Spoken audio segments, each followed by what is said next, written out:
언젠가는 끝나겠지. 언젠가는. 자, 그걸 보면 물질 대사에 대한 내용이에요. 물질 대사. 자, 우리 몸 안에서 일어나는 여러 가지 화학 반응, 물질 대사의 특징.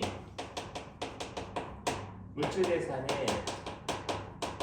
반드시 효소가 관여하는 거야.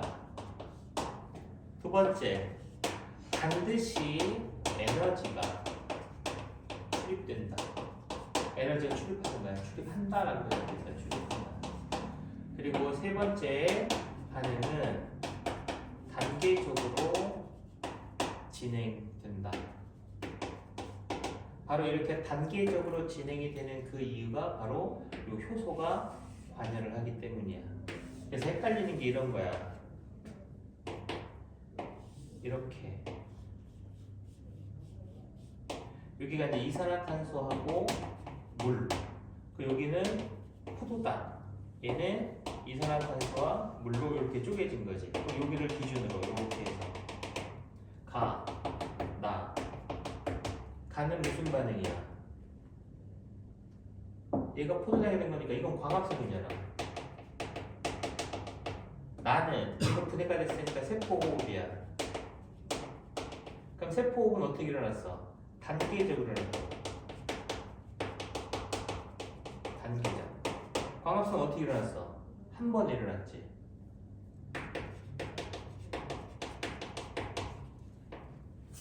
이해됐어?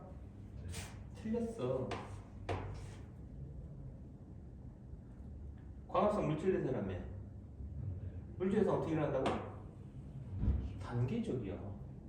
이거 왜 한 번에, 이거 왜 단계적이야? 이렇게 된 거라니까. 얘도 단계적이야. 너 낚으려고 이렇게 한 거야, 한 번에. 물질대사는 무조건 단계적으로 일어나는 거야, 단계적. 그게 효소가 관여하기 때문에 여기도 효소, 여기도 효소, 여기도 효소, 여기도 효소들이 관여하는 거야. 효소들이. 여기도 효소, 여기도 효소, 여기도 효소, 여기도 다 효소들이 관여하는 거야. 효소. 이게 됐어. 에너지가 저기는 들어가고 광합성에서는 이 과정에서 이제 에너지가 이렇게 들어간 거고 이 과정에서는 이제 에너지가 방출된 거고 그러니까 에너지가 출입한다라는 거. 그러니까 이게 굉장히 중요한 특징이라고 물질대사.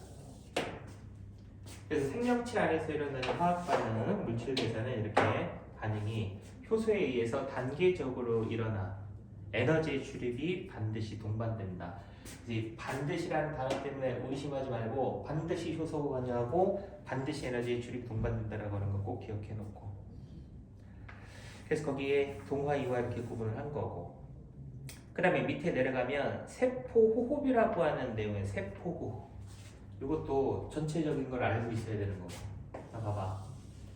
세포가 에너지원으로 사용이 되는 물질이 주로 포도당이라고 하는 걸 사용한다.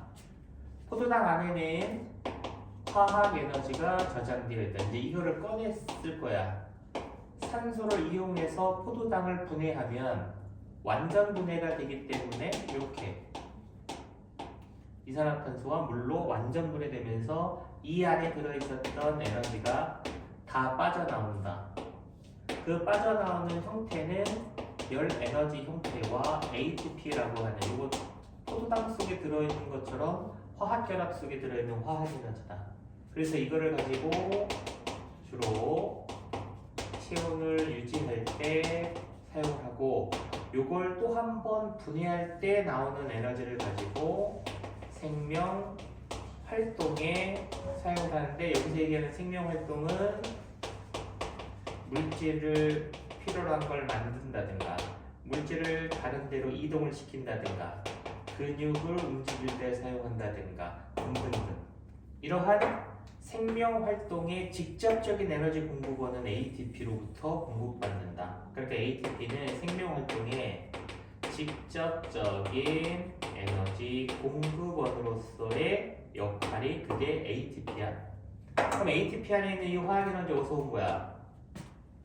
포도당 속에 들어있던 화학 에너지가 이렇게 전환이 된 거고. 그럼 포도당 안에 들어있던 에너지 어디서 온 거야? 여기 에너지 어디서 온 거야?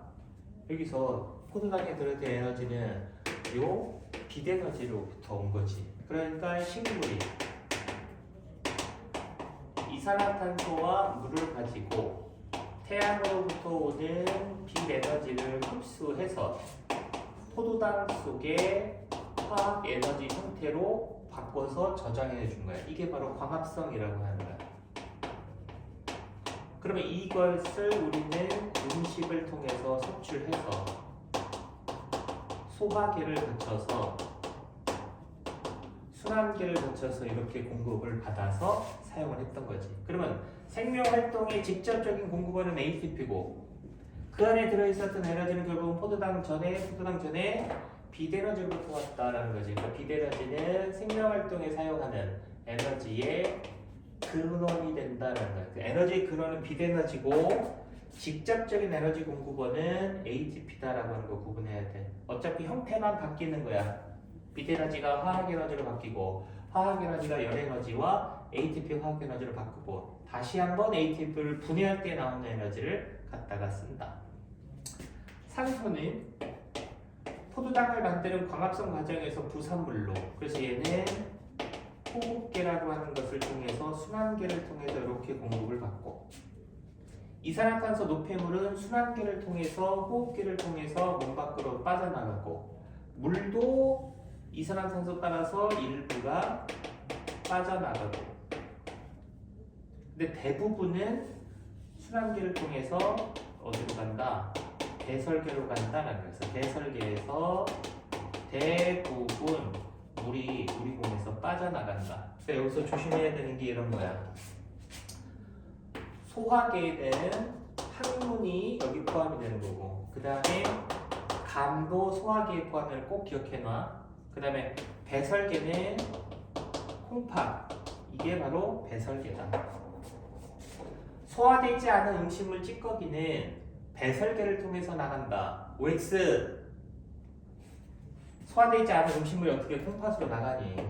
그건 항문을 통해서 나가는 거니까 소화되지 않은 음식물 찌꺼기는 소화기로 나가는 거고, 암모니아가 요소로 바뀐다. 그건 콩팥에서 바뀐다. 즉 배설계에서 바뀐다. 그건 틀렸지.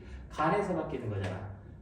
간에서 암모니아가 요소로 바뀌는 거. 그래서 항문, 간 이런 것들은 소화계에 포함이 되는 거고, 콩팥 얘만 배설계에 포함이 된다는 거. 그래서 동물들은 이런 거 소화계, 순환계, 호흡계, 배설계 이런 것들을 가지고 있기 때문에 세포가 살아가기 위해서 필요한 에너지를 꺼내 쓰는 활동, 이러한 에너지를 꺼내 쓰는 활동, 세포 호흡을 할 수 있는 것이다. 그래서 동물은 기관계들이 발달을 했다는 거. 세포 호흡이 일어나는 장소가 어디냐라는 거 보면은 미토콘드리아. 에너지원으로 사용되는 물질을 호흡 기질이라고 한다. 에너지원으로 사용이 된다. 그럼 여기서 에너지원으로 사용되는 물질은 뭐 있어? 단, 지. 그람당 4kcal, 그람당 4kcal, 지방은 그람당 9kcal. 그래서 이 열량도 계산할 수 있어야 된다. 주로 탄수화물의 포도당이라고 하는 것을 주 에너지원으로 쓴다. 자, 이거 ATP, 이 구조는 기억해야 돼. ATP 구조.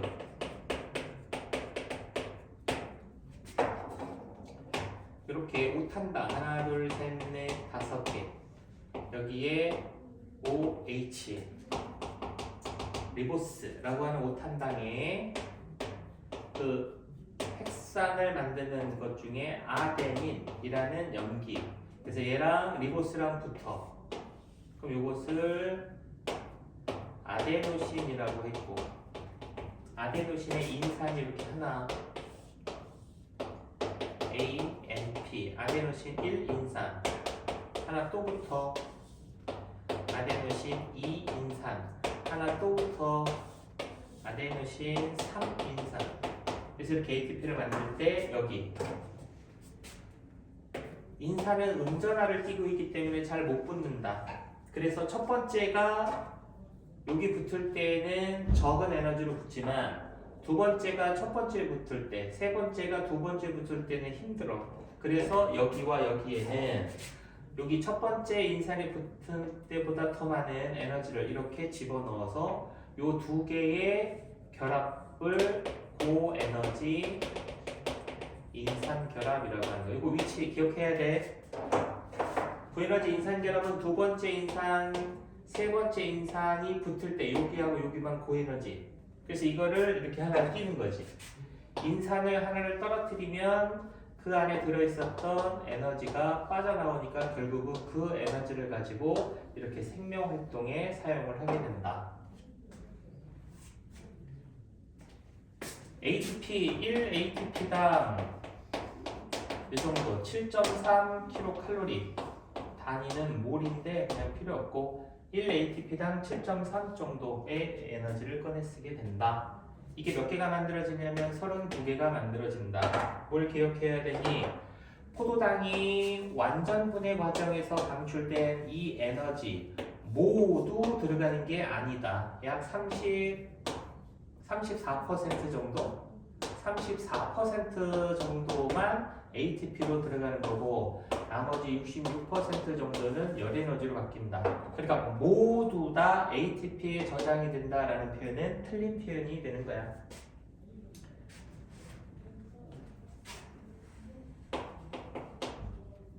미토콘드리아에서는 어떤 반응이 일어날까? ATP에서 물을 가지고 인산을 띠는 반응이 일어날까? 아니면 ATP를 만드는 반응이 일어날까? 이거 중요하다 그랬지? 미토콘드리아에서는 세포호흡이 일어난다라고 하는 표현인데 그러면 기억이 일어나는 거야? 니은이 일어나는 거야? 미토콘드리아에서는 기억 니은 기억 니은 니은 ATP를 합성하는 반응이 일어나는 거야. 그래서 세포가 이렇게 있을 때 이 미토콘드리아 안에서는 포도당 산소가 이렇게 들어가서 여기서 ATP가 만들어져서 빠져나오는 거라고. 그럼 여기서 빠져나오는 건 이산화탄소도 있고 물도 있고 열 에너지도 있고 ATP도 있고 그래서 빠져나온 게 이제 세포질에서 분해되면서 이 에너지를 가지고 생명 활동을 할 때 쓴다. 그러니까 이 세포 과정 꼭 기억해 줘야 되고 거기 18페이지 맨 밑에 봐봐. 거기 별표 해놨어. ATP에서 아래쪽 ADP로 가는 게 에너지를 방출하는 것이고 아래쪽 ATP에서 위쪽으로 올라가는 ATP 이쪽으로 가는 게 에너지를 흡수한다. 그래서 미토콘드리아에서는 아래쪽으로 진행되는 것이 아니라 위쪽 방향으로 ATP가 합성이 되는 방향 쪽으로 미토콘드리아에서 반응이 일어난다고 기억해주고 그 다음에 19페이지에 나와 있는 거고 그림에다가 별표 하나 해놨냐? 별표 19쪽 맨 위에 있는 그림 그 포도당 산소 이런 거 기호로 바꾸고 이산화탄소 물 이런 거 기호로 바꿔서 그 기호가 어떤 물질인지 물어볼 수도 있고 ATP하고 ADP하고 인산 이런 것도 마찬가지고 그래서 거기에 생명활동에 필요한 에너지를 꺼내 쓰는 이러한 과정을 세포호흡이라고 한다. 그래서 그 전체 그림 기억할 수 있도록 하고 물질 합성, 근육운동, 정신활동, 체온유지 이러한 활동에 바로 ATP가 분해될 때 나오는 에너지를 사용을 한다. 그 다음에 그 밑에 보면 효모의 이산화탄소 방출 요거는 그 산소호흡과 무산소호흡을 비교를 해야 돼. 그래서 무산소호흡 과정에서 효모에 의한 알코올 발효 과정이다라고 하는 걸 꼭 기억을 해야 된다. 얘봐. 산소호흡이라고 하는 과정이 있고 무산소호흡이라고 하는 과정이 있다. 그럼 산소호흡이란 포도당 안에 들어있는 에너지를 산소를 사용해서 이걸 분해해서 에너지를 꺼내는 거고 무산소호흡은 포도당 안에 들어있는 에너지를 산소를 사용하지 않고 이거를 분해하는 방법 그럼 산소를 사용을 했어. 그러니까 산소호흡인 거고. 산소를 사용하지 않고 분해했으니까 그걸 무산소호흡이라고 부른 거야. 산소호흡을 하면은 이산화탄소와 물로 완전 분해되면서 에너지가 다 나오는 거고. 얘는 이산화탄소와 물로 완전 분해가 되지 않아. 그래서 불완전 분해가 일어나는 거야. 중간 산물이 만들어지면서 그래서 에너지는 나오는데 산소를 사용했을 때 발생된 에너지가 훨씬 더 많이 나온다. ATP를 따지면 이거는 32개가 나오는 거고 요거는 2개 정도밖에 안 나온다. 그러니까 이거 훨씬 더 많은 에너지가 나온다. 그래서 이거를 완전 분해, 요거는 불완전 분해라고 하는 거지.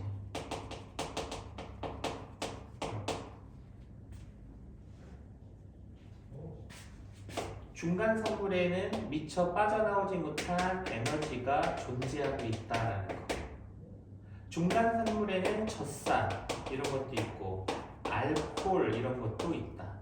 그래서 이 젖산과 알코올은 에너지를 가지고 있다는 걸 기억해주고, 이렇게 일어나고 이렇게 일어나는 반응이 서로 다른 생물들에게서 일어난다. 얘는 젖산균에서 일어난다. 이게 이제 유산균.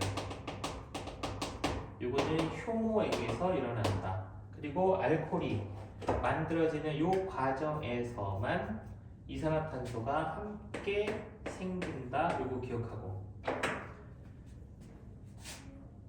얘네들은 중간 산물을 이용하는 것이 아니라 이 에너지를 꺼내 쓰는 데 목적이 있다. 이게 중요한 거야, 얘네들의 입장에서는. 그래서 이 무산소 호흡은 중간 산물을 이용하지 않는데 이거는 우리가 인간이 이용을 한다. 이로운 물질이 만들어지면 발효, 그렇지 않은 물질이 만들어지는 걸 부패라고 한다. 그래서 이 발효라고 얘기하는 것이 젖산이 만들어지는 젖산 발효, 알코올이 만들어지는 알코올 발효, 이렇게. 이거는 사체가 분해가 되는 거지. 사체가 분해가 된다. 자연 상태로 물질 순환에 굉장히 중요한 역할을 담당하게 된다. 요거 효모. 요거야. 이거 무산소 호흡을 하는 애. 요렇게. 예.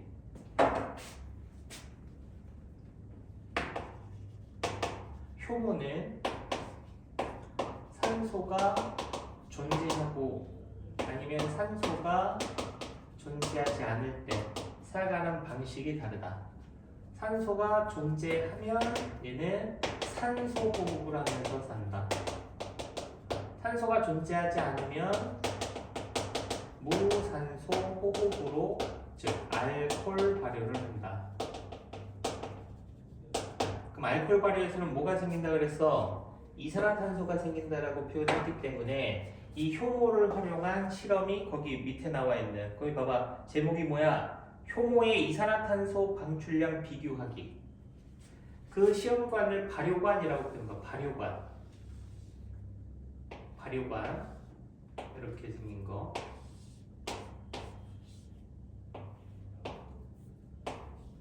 여기다가 뭘 집어넣었어? 포도당 용액하고 그 다음에 여러 물질들. 그러니까 이제 여기는 음료수 A, B, C 이렇게 나와 있는데 그냥 여기다가는 포도당만 일단 집어넣었다라고 치자. 포도당. 그 다음에 효모액을 집어넣었다. 그리고 여기 입구를 솜마개로 막는다.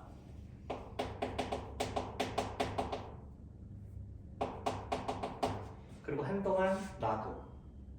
그럼 시간이 지난 후 솜마개를 제거한 다음에 냄새를 맡아봤더니 술 냄새가 나더라. 이거는 왜 그러냐? 이게 첫 번째 질문. 그럼 여기 부분을 우리가 맹관부라고 한다. 맹관부, 이 공간의 맹관부야. 시간이 지났더니 맹관부가 커진다. 그럼 맹관부가 커진다는 얘기는 이렇게 아래쪽으로 내려온다라는 뜻이지. 얘가 도대체 왜 시간이 지나면 커지는지 물어보는 게 두 번째 질문. 그 다음에 용액을 덜어내고 난 다음에 뭐 예를 들어 5mm 정도를 제거하고 그 안에다가 5mm 정도의 KOH 용액을 집어 넣었다. KOH 용액을 집어 넣었더니 얘가 다시 이렇게 올라가더라. 그래서 맹관부가 다시 작아지더라. 그것은 왜 그러냐라고 물어보는 게 세 번째. 해봐. 손마개로 막았다라는 얘기는 O2가 못 들어가게 했으니까 이 안의 조건을 무산소 상태로 만들어준 거지. 그러니까 효모의 무산소 상태에서는 알코올 발효 과정으로 알코올이 생겼다. 그래서 술 냄새가 났던 거다. 이렇게 답해야 되는 거고. 여기 맹관부가 왜 커졌냐? 그러면은 알코올 발효 과정에서 기체가 생성되었다. KOH 용액을 집어넣었을 때 다시 줄어든 건 기체의 성분이 이산화탄소다라는 거. 그래서 여기는 KOH 용액은 기능이 이산화탄소를 흡수하는 그러한 역할을 하는 물질이었으니까 그걸 집어넣으면 기체가 발생하니까 기체가 많이 모여서 이렇게 내려올 거고, 여기다가 KOH 용액을 집어넣으면 여기 모였던 이산화탄소가 이 KOH 용액으로 다 녹아 들어갔기 때문에 다시 맹간부가 작아지게 되었다. 이렇게. 그래서 거기에 이산화탄소가 누가 가장 많이 발생했어? 4번이 가장 많이 발생했네. 그 다음 2번, 그 다음에 3번. 그러면 그 4번에 넣어준 음료수 C에는 포도당이 제일 많이 들어있을 거다라고. 그 다음에 2번, 그 다음에 3번 순이다. 발효관 1번은 증류수를 집어넣고 효모액을 집어넣네. 그럼 증류수라는 얘기는 뭐야? 대조군이라는 얘기지. 고만져라 임마. 응? 이렇게 줘라. 이산화탄소. 알코올 발효 과정에서 만들어진 기체는 이산화탄소다라고 하는 거. 그 석회수에다가 집어넣으면 뿌옇게 나타나는 것을 통해서도 확인을 해볼 수가 있다. 밑에 빈출자리 54번 동그라미 돼 있어?